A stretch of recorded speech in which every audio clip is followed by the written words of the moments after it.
Good morning বন্ধুরা, তোমরা সবাই কেমন আছো? আশা করি ভালোই আছো। সবাই ভালো থাকো, সবাই দিনটা ভালো কাটুক, ভালো যাক, এটাই ভগবানের কাছে প্রার্থনা করছি।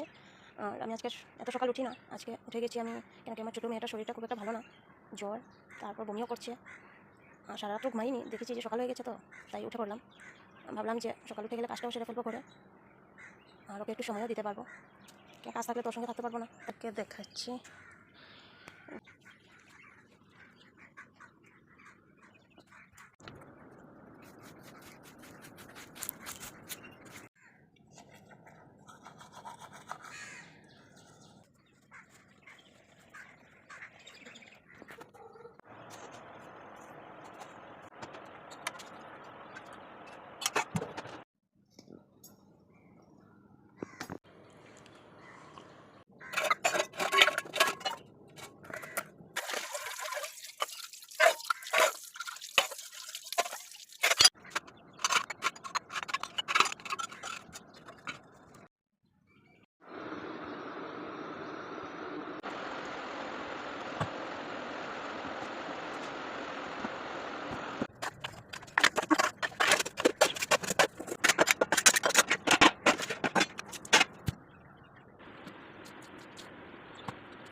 এই যে সকাল সকাল ও বাড়িতে গেল, বাড়ির থেকে ওইখান থেকে সবজি আনলো, সব লোকাল সবজি গাছের, কি সুন্দর লাগছে, পুরো সবুজ। বাজার থেকে তো এরকম পাওয়া যায় না, তাই তোমাদেরকে একটু দেখালাম।